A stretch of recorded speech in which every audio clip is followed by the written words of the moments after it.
कि आपको जल्दबाजी नहीं करनी है।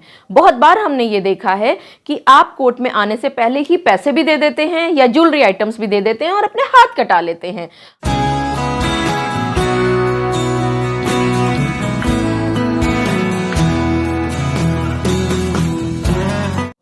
एक सवाल जो आप सभी के दिमाग में अक्सर कौंधता रहता है, जब आप पति और पत्नी के बीच में आपसी समझौते के तलाक के लिए बातचीत हो जाती है, पत्नी मान जाती है, पति भी मान जाता है, कुछ टर्म्स एंड कंडीशंस आप दोनों के बीच में फाइनल हो जाती हैं, लेकिन कुछ सवाल आपके दिमाग को परेशान करते रहते हैं, कुलबुलाते रहते हैं आपके दिमाग में कि अगर कीमती सामान देना है तो वो कब देना है।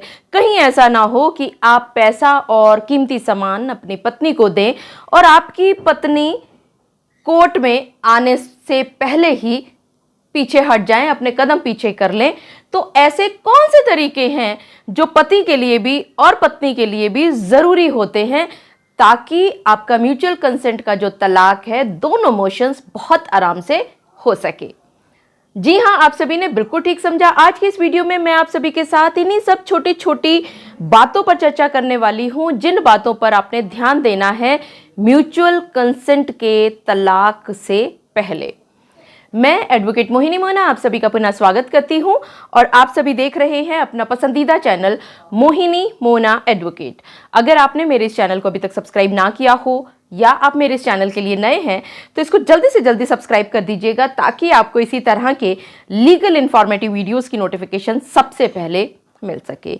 अब देखिए, आप पति और पत्नी के बीच में कुछ इश्यूज को लेकर के, कुछ मुद्दों को लेकर के आपसी जद्दोजहद हुई, आपस में क्रॉस केसेस हुए, यानी कुछ पति ने अपनी पत्नी के ऊपर केस फाइल किए और कुछ पत्नी ने अपने पति के ऊपर केस फाइल किए। उसमें से कुछ झूठे, कुछ सच्चे। कभी आपने इधर उधर की बातों को सुन करके आपने अपने जो केस था उसमें रायता फैला दिया। अब वो समेटने में नहीं आ रहा है। यहां पर जब आप कोर्ट के अंदर पहुंचते हैं और एक वकील साहब से जब आप बातचीत करते हैं, तो वकील साहब आपको अक्सर बहुत सारी बातें समझाया करता है, लेकिन आप नादानी में उसकी आधी बातों को सुना करते हैं, सिर्फ अपने मतलब की बातों को सुना करते हैं, और जो चीज़ आपको नहीं माननी या आपको अच्छी नहीं लग रही उस पर आप ध्यान नहीं दिया करते हैं और यहीं पर आप गलती करते हैं। तो आपसे सबसे पहले तो मैं ये इल्तिजा करूँगी कि आप सभी अपने वकील साहब की एक एक बात को बहुत ध्यान से सुनेंगे। इसके बाद चलते हैं मेन क्वेश्चन पर कि ऐसा क्या हमें कोर्स ऑफ एक्शन लेना चाहिए, ऐसे कौन से स्टेप्स लेने चाहिए, ऐसी कौन सी प्रिकॉशंस या सावधानियां बरतनी चाहिए कि सांप भी मर जाए और लाठी भी ना टूटे। मतलब कि आपका जो आपसी सहमति से तलाक के लिए जो हामी भरी जा चुकी है आप दोनों पक्षों के बीच में, वो आपसी सहमति का तलाक यानी कि आपका म्यूचुअल कंसेंट का तलाक भी दोनों मोशंस हो जाएं और किसी तरह की परेशानी भी ना आन पड़े। अब देखिए, जो एक मोटा मुद्दा होता है जिस पर आपने सबसे ज्यादा ध्यान देना है, एक तो आपने एलिमनी पे ध्यान देना है कि आप पति और पत्नी के बीच में कितनी एलिमनी निर्धारित हुई है। फॉर एग्जाम्पल, हम सोच लेते हैं कि आप पति और पत्नी के बीच में 10 लाख रुपए की एलिमनी फाइनल हुई है, यानी पत्नी को पैसे देने हैं पति ने, यानी कि पति को पत्नी को पैसे देने हैं 10 लाख रुपया और पत्नी इसके बदले में उससे आपसी सहमति के तलाक पर राजी हो रही हैं, साइन करेंगी, कोर्ट में आएंगी। अब इसके साथ साथ ज्वेलरी आइटम्स भी होती हैं। कुछ जगह पर ऐसा होता है कि लड़की पक्ष कहता है कि मुझे सिर्फ वही सामान दीजिए, वही ज्वेलरी आइटम्स दीजिए जो उनके पक्ष के थे, और जो लड़का पक्ष है वो अपनी ज्वेलरी आइटम्स अपने पास रख सकता है। कुछ जगह पर इस तरह का सेटलमेंट होता है कि नहीं जी, सारा का सारा जो है वो लड़की ही रखेगी। या कुछ जगह पर ऐसा भी हो सकता है कि लड़की कहती है मुझे नहीं चाहिए ज्वेलरी आइटम्स, अगर आपके पास है और आप ये कहते हो कि लड़की लेकर के चली गई तो मुझे आपसे कुछ नहीं चाहिए, आप अपने पास रखिए। तो बेसिकली क्या है कि दो मोटे मुद्दे हैं आप लोगों को फाइनल करने के। पहला तो कि ज्वेलरी आइटम्स कब और कितनी, दी जानी है, पति पक्ष पत्नी पक्ष को कब कब दे सकता है। इसी तरह से एलिमनी यानी कि वो पैसा जो कि पति अपनी पत्नी को इस नाम का दे रहा है कि पत्नी अपने परमानेंट जो मेंटेनेंस है उसके एवज में एलिमनी ले रही हैं और उसके बाद वो कोई भी मेंटेनेंस नहीं मांगेंगी पति से किसी भी सूरत में। अब क्योंकि ये आपसी सहमति का तलाक है तो आपसी सहमति का तलाक हमेशा दो हिस्सों में किया जाता है। First, motion divorce under section 13B1 of Hindu marriage act, और उसके बाद 6 महीने का पीरियड कोर्ट के द्वारा दिया जाएगा और फिर फाइल होगा second motion divorce under section 13B2 of Hindu marriage act 1955। इसको साधारण भाषा में समझते हैं कि आप पति और पत्नी की शादी को हुए कम से कम 1-1.5 साल होना जरूरी है। आप दोनों पति और पत्नी जब से अलग रह रहे हैं वो समय और अब केस जो फाइल कर रहे हैं वो 1 साल होना जरूरी है। इसका मतलब सीधा सा ये हुआ कि आप दोनों को क्योंकि अलग रहते हुए मिनिमम 1 साल चाहिए फर्स्ट मोशन फाइल करने के लिए, तो आपकी शादी को 1.25 साल 1.5 साल तो होना भी जरूरी है, अदरवाइज फर्स्ट मोशन नहीं फाइल कर पाएंगे। इसके बाद फर्स्ट मोशन के बाद फिर 6 महीने का पीरियड कोर्ट के द्वारा दिया जाता है अगर आप दोनों को अलग रहते हुए 1.5 साल से कम समय हुआ है। लेकिन अगर आप दोनों को यानी आप पति और पत्नी को अलग रहते हुए 1.5 साल से ज्यादा समय गुजर चुका है तो आप फर्स्ट और सेकंड मोशन के बीच का जो 6 महीने का पीरियड है जिसको कहते हैं स्टिपुलेटेड पीरियड, उस स्टिपुलेटेड पीरियड को वेव ऑफ यानी कि खत्म करवाने की एक अर्जी कोर्ट में लगा सकते हैं और उसका ये फायदा होगा कि वो 6 महीना कट के वो आपका 1 महीना हो जाएगा। यानी कि फर्स्ट मोशन के बाद 1 महीने के बाद आप सेकंड मोशन फाइल करेंगे और सेकंड मोशन के बाद आपका डिवोर्स परमानेंट ग्रांट हो जाएगा दोनों पक्षों के बीच में आपसी सहमति का।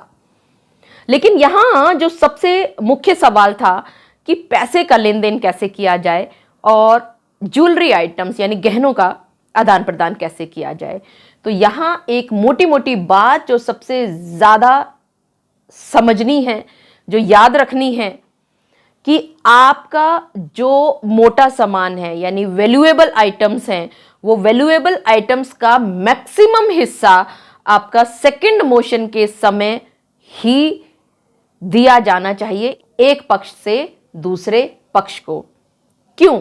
यहां बहुत सारे लोग पूछ सकते हैं कि मैडम मैं आप ऐसा क्यों कह रही हैं, तो इसका सीधा सा एक ही आंसर है कि अगर आपने सारा सामान फर्स्ट मोशन के समय दे दिया और फर्स्ट मोशन के बाद सेकंड मोशन के समय पर या तो पति किसी बात पर बिगड़ सकता है या पत्नी किसी बात पर बिगड़ सकती है, यानी दोनों पक्षों में से कोई भी एक पक्ष बिगड़ गया तो आपका सेकंड मोशन डिवोर्स नहीं हो पाएगा, यानी कि डिवोर्स की डिक्री आपको नहीं मिल पाएगी। तो इससे बचने के लिए आपने क्या करना है कि जैसे एग्जाम्पल मैंने दिया कि आपका 10 लाख अमाउंट हो गया है दोनों पक्षों के बीच में कि पति पत्नी को 10 लाख रुपए एलिमनी के तौर पर देगा और पत्नी अब मेंटेनेंस का कोई भी केस नहीं फाइल करेगी, उसी एवज में ये पैसा उसको दिया जा रहा है।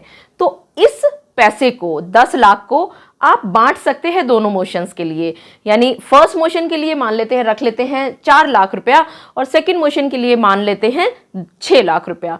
तो जिस समय पर आप दोनों पक्ष फर्स्ट मोशन की स्टेटमेंट को फाइल करने के लिए कोर्ट के सामने जज साहब के सामने उपस्थित होंगे तो वहां पर आप पति अपनी पत्नी को 4 लाख रुपया दे सकते हैं और जब फर्स्ट मोशन का आपके पास ऑर्डर आ जाएगा तो सेकंड मोशन जिस दिन कोर्ट के अंदर फाइल होगा तो उस समय पर आप 6 लाख रुपया दे सकते हैं। इससे दोनों पक्ष बंधे रहेंगे।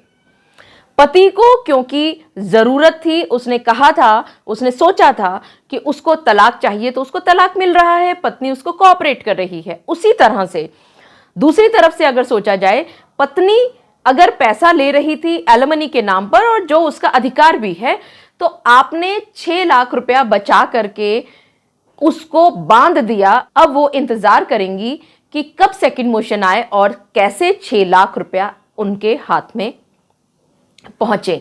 लेकिन यहां एक बात और ध्यान रखनी है, यह स्थिति मैं सिर्फ तब बता रही हूं जब आप दोनों के बीच में कोई भी केसेस फाइल नहीं हुए हैं। अगर आप दोनों के बीच में केसेस पेंडिंग हैं तो उन केसेस में आपको पैसे का बंटवारा कैसे कैसे करना है यह आपको मैं अगले वीडियो में बताऊंगी।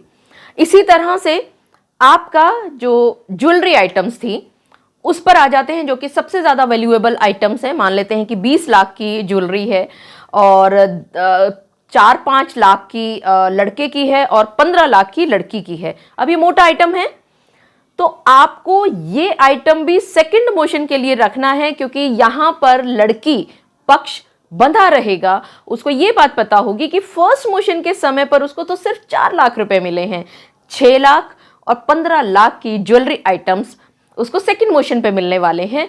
तो वो हर हालत में आपके साथ कोऑपरेट करेगी, आपको सपोर्ट करेगी, आपका हर कदम पर सहयोग करेगी और आप आसानी से कोर्ट से डिवोर्स डिक्री को ले पाएंगे। मुझे पूरा विश्वास है कि आप सभी को आज के इस वीडियो के माध्यम से ये बात भली भांति पता चल गई होगी कि आपको जल्दबाजी नहीं करनी है। बहुत बार हमने ये देखा है कि आप कोर्ट में आने से पहले ही पैसे भी दे देते हैं या ज्वेलरी आइटम्स भी दे देते हैं और अपने हाथ कटा लेते हैं। आपने ऐसा बिल्कुल भी नहीं करना है। आपके जब ये टर्म्स एंड कंडीशंस फाइनल हो जाएं तो वहां पर एमओयू आपने बनाना है। एमओयू क्या होता है इसके लिए भी मैं एक अलग से वीडियो विस्तार से बना दूंगी। हालांकि मैंने पहले भी बनाई है, मैं फिर से बना दूंगी आप सभी के समझने के लिए। और अगर आपके पास एमओयू भी आ गया है और इसी तरह से टर्म्स एंड कंडीशन सारी फाइनल हो गई हैं तो आप फर्स्ट मोशन के समय पर कुछ रकम, कुछ ज्वेलरी अगर आपने देनी है, आपके बीच में समझौता हुआ है तो आप वो दे सकते हैं। लेकिन मैक्सिमम वैल्यूएबल आइटम्स आपने सेकंड मोशन के लिए रख छोड़ी हैं, जो कि जैसे ही आपकी सेकंड मोशन की स्टेटमेंट कोर्ट में रिकॉर्ड होगी उसी समय पर आप ये सारा का सारा सामान उनको वापस दे देंगे और आप दोनों के बीच में बहुत प्यार मोहब्बत से आपसी समझौते का तलाक हो जाएगा और आप दोनों को डिवोर्स की डिक्री प्राप्त हो जाएगी। मुझे पूरा विश्वास है कि आप सभी को मेरा आज का वीडियो भी बहुत अच्छा लगा होगा। अगर आपको मेरा आज का वीडियो भी अच्छा लगा तो इसको लाइक, शेयर और कमेंट करना ना भूलिएगा। और हाँ, अगर आप मेरे इस चैनल के लिए नए हैं तो इसको जल्दी से जल्दी सब्सक्राइब कर दीजिएगा ताकि आपको इसी तरह के लीगल इन्फॉर्मेटिव वीडियोस की नोटिफिकेशन सबसे पहले मिल सके। अपना और अपने परिवार का बहुत अच्छी तरह से ध्यान रखिएगा। Thank you, take care, bye bye.